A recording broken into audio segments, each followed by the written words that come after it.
Alrighty, this is going on page 100 when we're done. So last week we did the first part of 312. We talked about our reciprocal identities and our quotient identities, the ones that we really already know, right? We know that cosine is a reciprocal of sine, all that kind of stuff, so that's not new business. Then we talked about the Pythagorean identities, and the one that we came up with that I said you absolutely have to know is sine squared theta plus cosine squared theta equals 1. And if we know that one, okay, which comes straight from the Pythagorean theorem, y squared plus x squared equals 1, then we can divide stuff out and come up with the ones that have the cosecants and the tangents in them, if that's not something that you just know and understand, okay? So we're going to have some more today, and when we're done writing these and you look at your paper, it's just going to look like a hot mess of stuff because there's lots of variables and whatnot in there. But just like the others, I'm going to show you the one that you absolutely have to know, and then how we get all of the rest of them from that. Okay, so don't let all of these symbols and stuff start making your brain not want to function, because it's going to look a lot worse than it is. Okay, so you just got to trust me on that. Of all the things they expect you to know and you not be given information on, I mean, why they chose this, I'm not sure. I mean, I'll be honest with you, I think it's important that you know certain things. Like by now, if you don't know how to find the area of a circle, that's a you problem, and I don't think you should have to have a formula chart for that. But if you really ever had to apply these in anything, you would have reference materials to look at. But according to College Board, no, you need to actually know these. So we got to do what we got to do. Nobody asks me my opinion on these things. All right, so we're going to look at some identities, some meaning we're adding, for sine and cosine. So if I have the sine of, and we're going to use alpha and beta, alpha plus beta. Okay, sine of alpha plus beta. Right. Since this is for the sum and difference ones that we're going to do, if it is a sine identity, we start with sine. Sine of that first one, which is alpha. Okay. Sine mixes with cosine together. So this is going to be sine of alpha times cosine of beta. Since the two that are being multiplied don't match, meaning one's sine and one's cosine, then the sine, the SIGN that goes between terms, is going to match. So basically this is sine, so I start with sine, then I'm going to multiply by cosine. This is addition right here. I'm going to have addition between these two terms. Then I'm going to flip them around and get cosine alpha times the sine of beta. All right. So remembering how to write it, it's a sine identity, so we start with sine. And it's the sine of the first one times the cosine of the second one. Since these don't match, these do. The sines match in sine. That's another way we can remember that. Everybody okay with that? So then when I go to write cosine, and I want cosine of alpha plus beta, it's a cosine identity, so it starts with cosine alpha. And I don't want to do times sine beta because that's what's happening over here. With cosine, you do cosine twice. So cosine of alpha times cosine of beta. Since those two trig functions match, the SIGNs don't. So that's plus, this will be minus, and then you will have sine alpha times sine beta.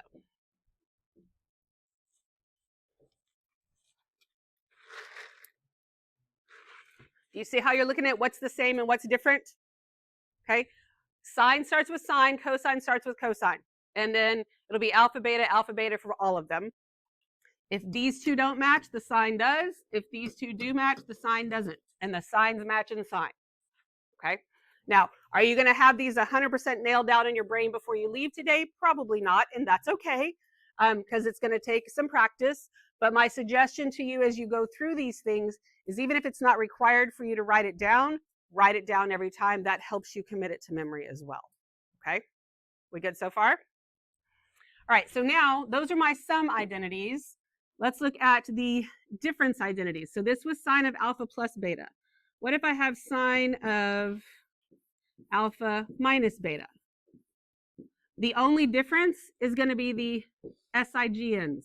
So it's still sine, starts with sine alpha times cosine beta. And since this is minus, then I have cosine alpha sine beta. Okay. See, if I know the sum identity for sine, I can do the difference identity pretty easily. Okay, so using the patterns of all three of those that we see, I want you to write down cosine of alpha minus beta, what you think that looks like. I bet you can figure it out.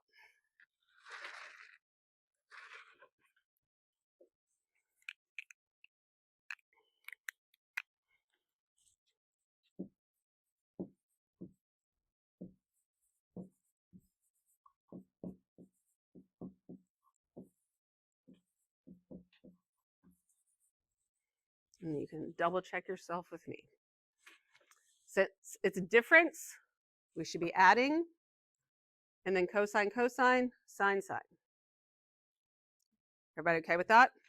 You see how if you took a minute to look at all four of those and kind of see how they're the same and how they're different, you'll probably understand the patterns, and it's not really you memorizing four different things, okay? Just knowing how to build them. Any questions at this point? Okay, so those are your sum and difference identities. We also have what are called double angle identities. So if I have sine of 2 alpha, okay, I can rewrite that as sine of alpha plus alpha. Okay. You agree that 2 alpha is the same thing as alpha plus alpha, right?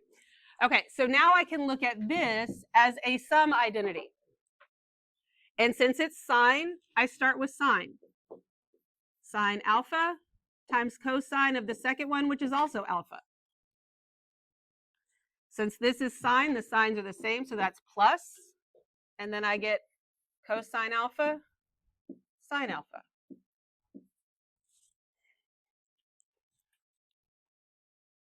So all I did was use the sum identity, but everything's alpha instead of having alpha and beta. Everybody with me so far? Jenny, did you have a question about something?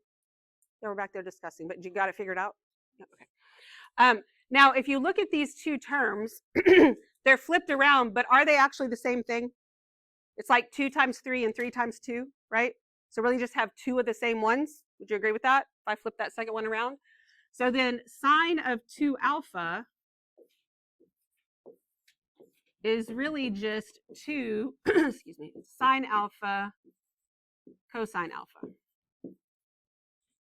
And there's your double angle identity, which you might think, you know what, that one I think I can just know, or I don't know that I'll remember that, but you can get it from using the sum identity as long as you know that one. What questions do we have? Are we good?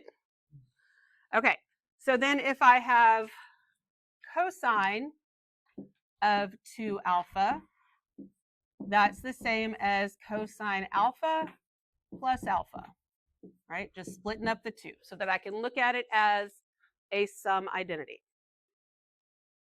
It's a cosine, so I start with cosine. So this is cosine alpha, and then it's cosine times cosine, so times cosine alpha. The SIGNs have to be opposite, so that's minus, and then I will get sine alpha times sine alpha, because there's no beta, everything's alpha, it's all the same. Everybody okay so far? All right, so that means that cosine of 2 alpha is equal to, well, cosine times cosine is cosine squared alpha minus sine squared alpha.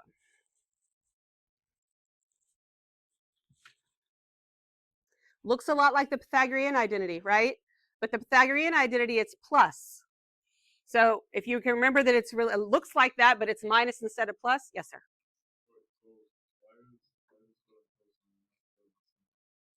It is. It's squared on both of them. No. But like it's squared on this side, on the right side, on the Because here I'm multiplying sine times cosine.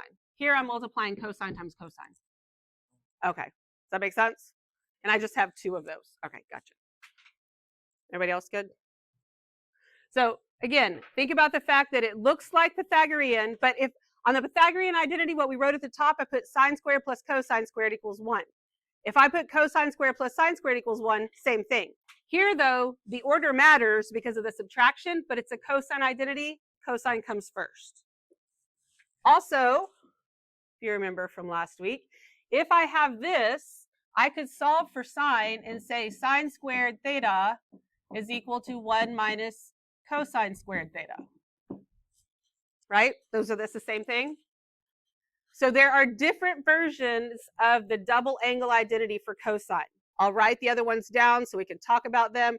But basically what I would do to get that is I would replace sine squared with 1 minus cosine. So if I substituted that in and I did all the work, I'll leave the work off so I don't lose anybody. This would end up giving me 2 cosine squared alpha minus 1. And if I substituted the other way, I'd get 1 minus 2 sine squared alpha, which you can get to by substituting. But again, if you can at least get this, and you know that these are the ones that follow, like you could see you double up one and the other ones, and you leave them in the same order so that your subtraction is correct. Okay. The only way you understand these and get better at these is to practice them and actually do the work with them and write them down and understand how they work together. Okay. Everybody good so far? All right. So let's write down what we just came up with here. Our sum and difference. All right. So we have the sine of alpha plus beta. That is a sine identity. So I start with sine alpha and then cosine beta. Since that is a sum identity, I put a plus. And then I get cosine alpha sine beta.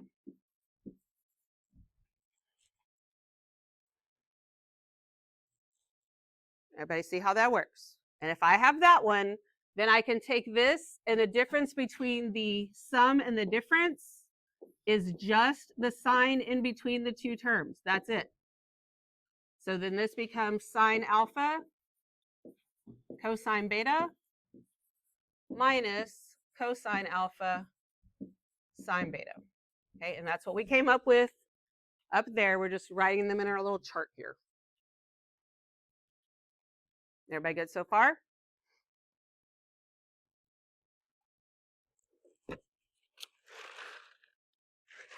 Okay, so then cosine.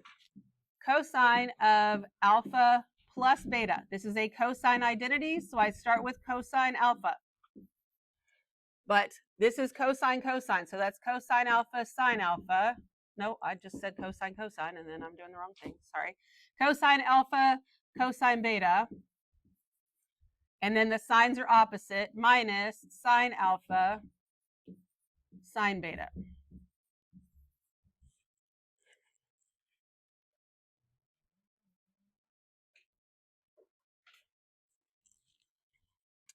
Then we have cosine of alpha minus beta. So the terms stay the same, cosine alpha, cosine beta, but this becomes plus, and then sine alpha, sine beta.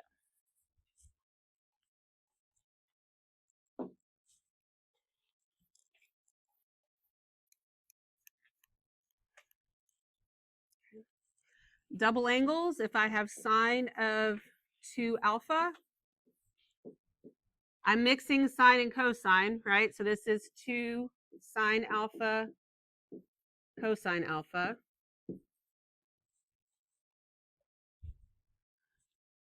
Your double angle for cosine, just like with the sum and difference, we don't mix them. So cosine of 2 alpha is equal to cosine squared alpha minus sine squared alpha.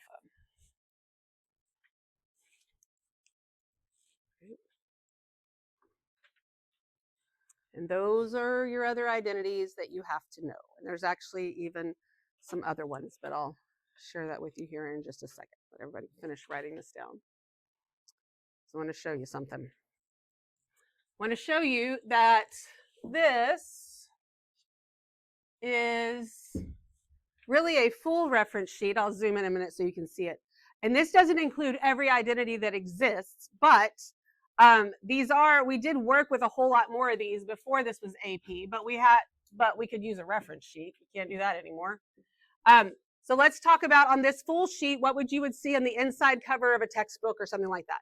So these are what we talked about last week, but it's something you already knew, right? The reciprocals, stuff like that. Then we talked about the Pythagorean identities. Now, the co-function identities really can come from the difference identities, and the even odd, that's kind of just an understanding of the unit circle, but we don't have to work with these at all, so we get to leave those off. The sum and difference we just talked about, but we don't have to do tangent. The double angles we just talked about, but we don't have to do tangent. Then there's also half angle, power reducing, product to sum, and sum to product. So do you see all of this that we don't have to do? They could have made you know a whole lot more than they did. So if you're not happy with the ones you have to know, be thankful that they didn't include more, because then it would be really, really bad. All right. What I'm going to give you now and what I want you to look at is this. This will go on. We're not done with these notes, obviously, yet, but I'm going to go ahead and give this to you. Here's a little reference sheet that, again, you will not get on the actual exam. So this is for you. Don't start using it like a crutch, but it's there for you to refer to.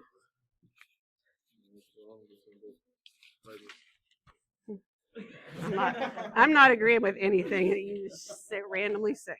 Nah, not happening. Okay, I think that's extra. You can just leave it on the table. That might be extra. You already had one. Was it just laying around somewhere? Oh, because you didn't think you'd make it. Okay, perfect. Okay. All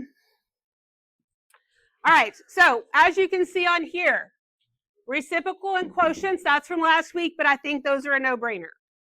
Your Pythagorean identities, the top row are like, well, this is the one you absolutely have to know. And then you can get these two by dividing, like I showed you last week. And then the rows underneath that, that's just how else you can rearrange them, okay? And then here's the sum and difference that we just talked about and our double angles. The last part is the inverse trig identities that are part of what they say you have to know. I did teach that to everyone last year, and I feel like it was kind of a waste of time because, I mean, I can't guarantee you that you will or won't see it on the test, but I do feel like they have so many other identities to pull from. I don't know why they would do this when you could do it another way. Like, I don't think you have to actually know that. And I mean, y'all have to remember, college was a long time ago for me, so maybe I did know those at some point, but up until last year, I feel like I didn't even know these were a thing.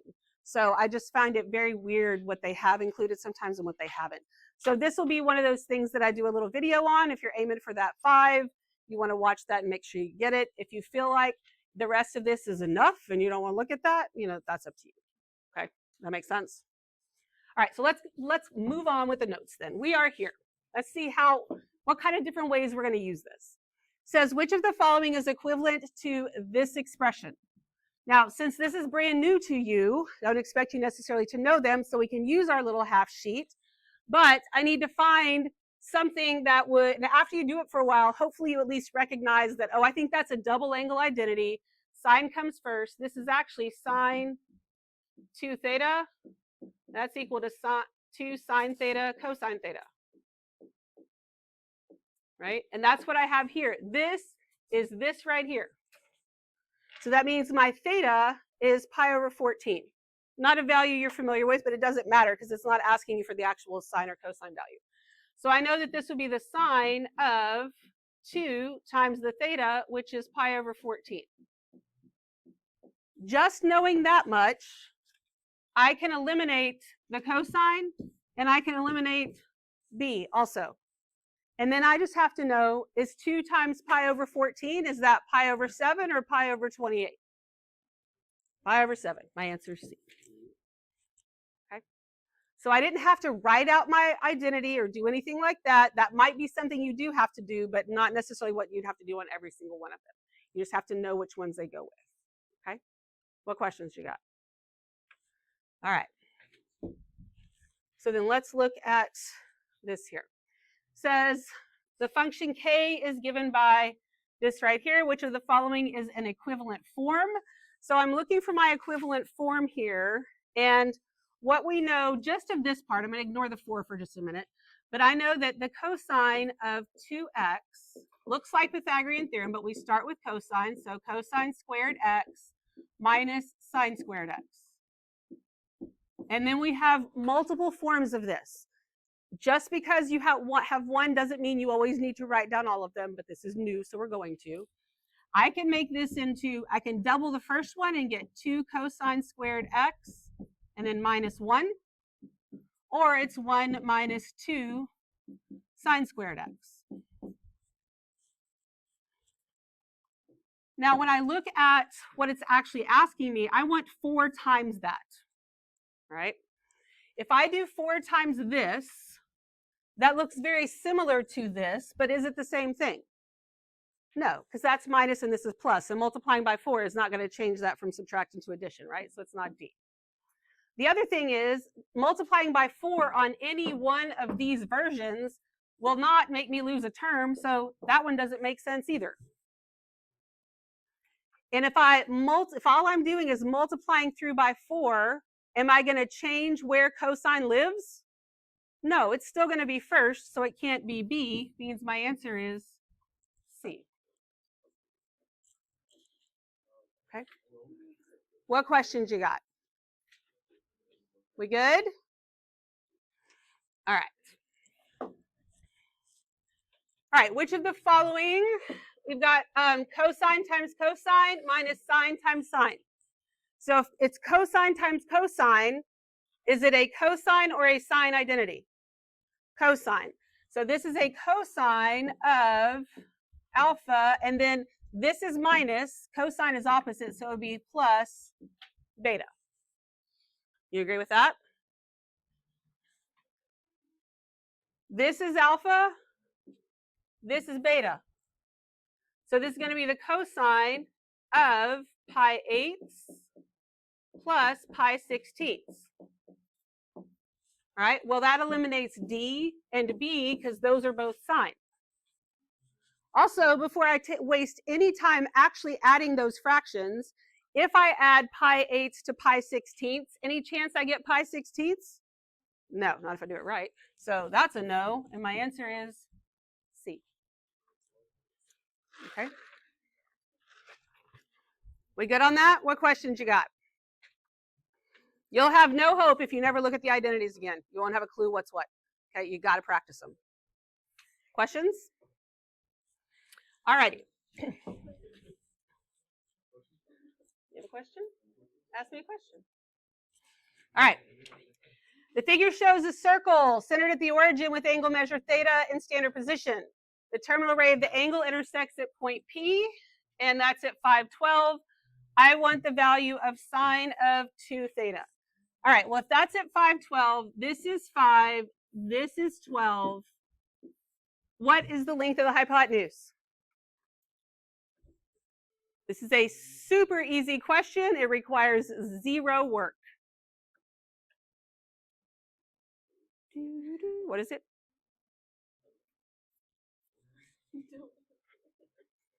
Zero work. It's right in front of your face.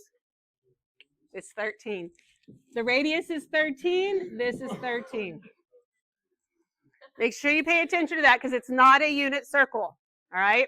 It's 13. We good? That makes sense? All right. All right. So sine of 2 theta. That is 2 times the sine of theta times cosine theta. Now, I have no idea what theta is, and I can't find theta without a calculator to do the inverse, and this is a non-calculator question. But I can set up the trig values. So to find the sine is what over what for that triangle? And you can think of it, okay, so look, we talked about it with x's and y's and stuff, but you can think of it as SOHCAHTOA as well. Sine is y over r, but sine is still opposite over hypotenuse also. It'll get you the same thing either way. So if opposite over hypotenuse helps more, This is just 12 over 13. Then I'm going to multiply times cosine theta. What would the cosine be? 5 over 13. And then I got to multiply all this together, non-calculator. Let's think smarter, not harder. I don't want to do, like, I need to put this over 1, but I don't want to do, if I do 2 times 12, and that's 24 times 5, I mean, it's doable, but I could do 5 times 12 and then times 2. But the easiest way to do it is 2 times 5, because that's 10, times 12 is what? 120 over 13 squared, which is 169, and that is my answer. Okay. What questions do you have? Anything? All right. Let's look at example 8 then. 2 circles centered at the origin, angles alpha and beta in standard position. The terminal ray of alpha beta.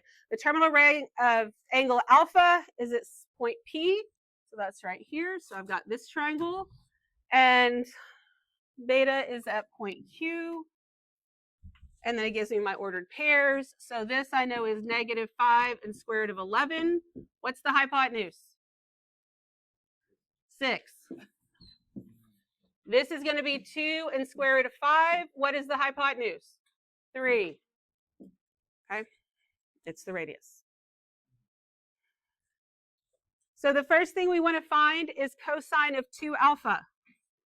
So that is cosine squared alpha minus sine squared alpha.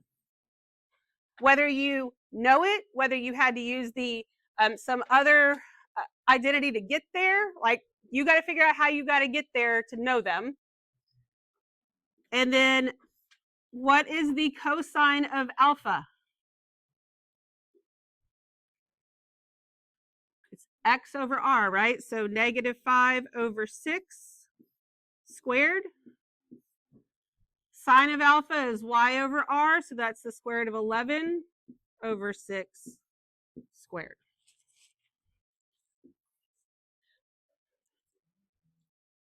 So -5 over 6 squared is going to give me 25 over 36, minus the square root of 11 squared is 11 over 36. That's going to give me 14 over 36, which reduces to 7 over 18.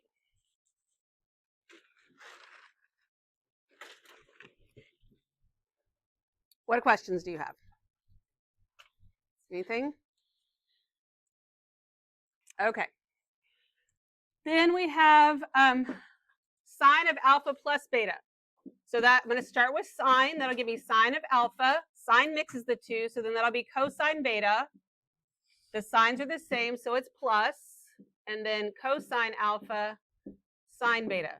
So not only write them down every time, but think about how you can get them out of your brain when you don't have something to look at right there. All right, so we know that sine of alpha is the square root of 11 over 6. What is the cosine of beta? 2 over 3. 2 over 3 plus cosine of alpha, which is -5 over 6, times sine of beta, which is square root of 5 over 3. Everybody okay with where all those numbers are coming from? They're not saying them, so it makes me wonder, but I can only do too much, or so much rather. So this is 2 square root of 11 over 18 plus -5 times the square root of 5 over 18. Now in that first fraction, I actually could reduce it, but I don't want to because I currently have common denominators and I would like to leave it that way. So then this is going to give me 2 square root of 11 minus 5 square root of 5 all over 18. And then I absolutely cannot reduce it now. Okay. What questions do you have? Anything? All right, then I want you to do C on your own or with your neighbors. Fine.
Okay, one free question.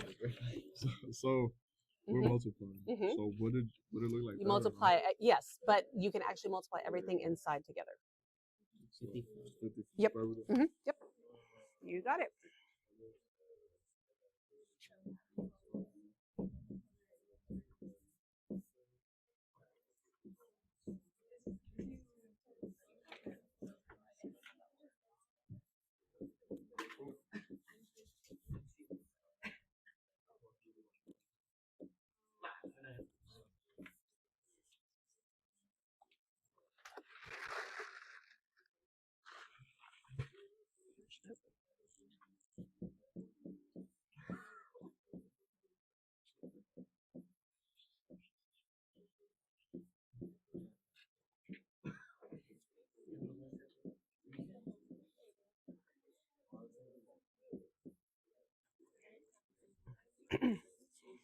Okay, when you're done, you can check yourself.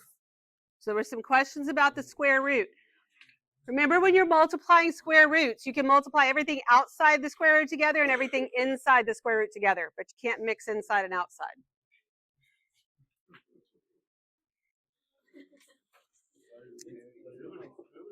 What questions do you have? We good? All right.